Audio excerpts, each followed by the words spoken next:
Saya tak mampu nak cerita tentang kehebatan ayat ini. Ayat firman Allah semua hebat belaka. Tetapi pengalaman saya sendiri dan pengalaman orang yang datang bercerita kepada saya. Pak cik, mak cik, orang yang begitu, orang begini.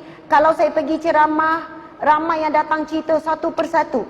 Ustazah, masalah yang saya tanggung 3 tahun, 3 bulan, bertahun-tahun. Saya beramal dengan ayat ni, subhanallah, Allah selesaikan dalam tempoh yang singkat. Ada seorang makcik jumpa saya, Ustazah, telinga saya sakit berdengung, dah jumpa doktor macam-macam. Alhamdulillah, lebih kurang seminggu beramal, yakin betul dengan ayat ni Allah bagi sembuh. Seorang pakcik jumpa saya menangis-nangis, orang tua umur 60 lebih. Ustazah menangis-nangis, saya kata, kenapa pakcik?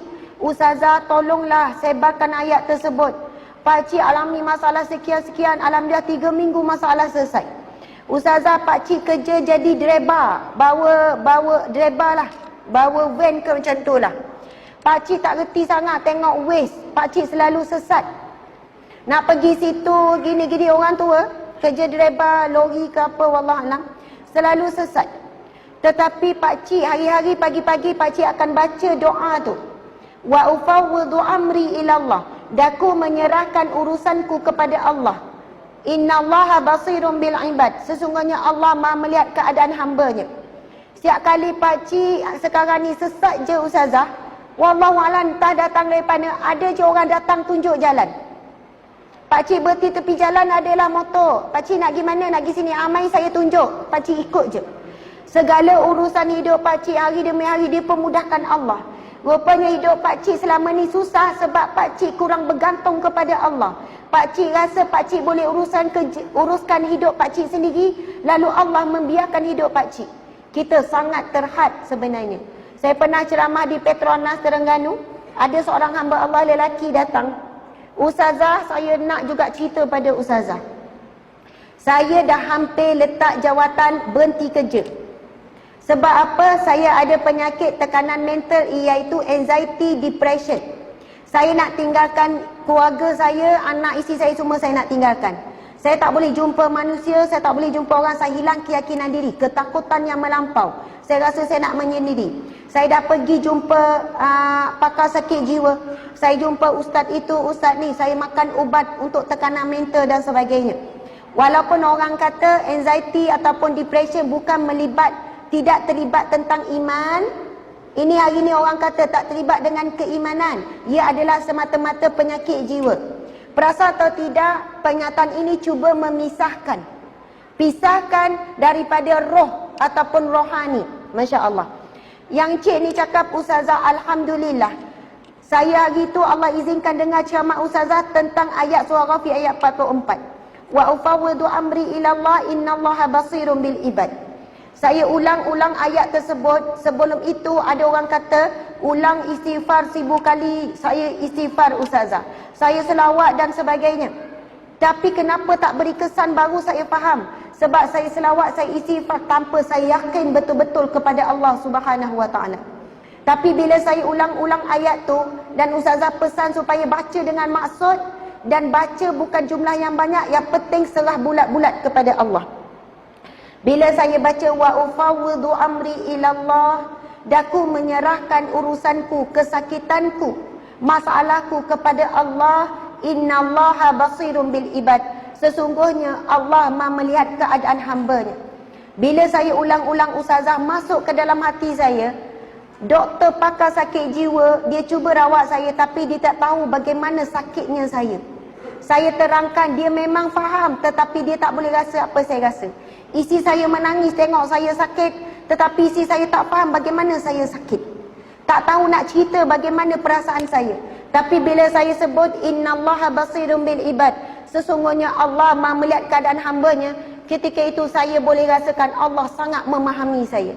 Tuan-tuan, puan-puan sekalian, sakit, sedih, sempit yang kita rasa dalam hati kita, Allah exactly boleh rasa, boleh tahu, boleh faham apa yang kita rasa.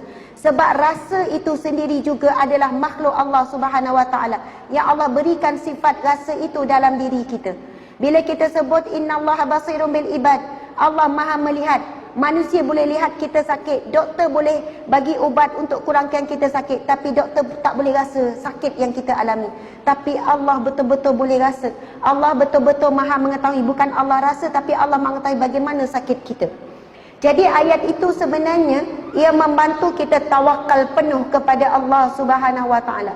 Di sana ulama menyebutkan selama mana seorang hamba berdoa dengan yakin kepada Allah, tak ada ragu-ragu sedikit pun, selama itu doa pasti akan dimakbulkan oleh Allah Subhanahu Wa Taala. Masalah kita hari ini, contoh kita berdoa, ya Allah, berilah hidayah kepada suamiku agar dia pergi solat berjemaah 5 waktu di masjid. Tapi terlintas dalam hati kita, ada harapan ke? Faham tak? Kita ada rasa ragu-ragu. Ya Allah, jadikanlah anakku sekian-sekian. Nampak jalan tak anak? Suami pun sama ada ragu-ragu. Tentang bab rizki pun sama. Ya Allah, kurniakanlah rizki yang barakah melimpah ruah. Macam ni je hidup, macam tak ada harapan ni. Masya Allah. Bila ada ragu-ragu, masuk jarum syaitan. Apabila kita tidak yakin dengan Allah, kita tak betul-betul serah bulat-bulat kepada Allah Subhanahu Wa Taala. Allahu Akbar. Dan kalau kita perhatikan hadis Nabi, golongan yang masuk syurga tanpa dihisap, tanpa diazab, ada 4 ciri. Salah satunya adalah mereka yang bertawakal penuh kepada Allah Subhanahu Wa Taala. Jadi insya-Allah para muslimin muslimat sekalian, dan insya-Allah selepas ini cubalah beramal dengan surah Ghafir ayat 44. Ada orang cari surah Ghafir ayat 44 tak keluar, sama surahnya surah Al-Mu'min. Wa ufawwidu amri ila Allah. Kita boleh tak baca sama-sama? Insya-Allah. Bismillahirrahmanirrahim. Wa ufawwidu amri ilallah. Innallaha basirun bil ibad. Sadaqallahul azim. Daku menyerahkan urusanku, kesakitanku, masalahku, ujianku, kesebitanku, kebimbanganku, kerisauanku, kesedihanku kepada Allah. Sesungguhnya Allah Maha melihat keadaan hamba-Nya. Amin ya rabbal alamin. Sadaqallahul azim. Subhanallah.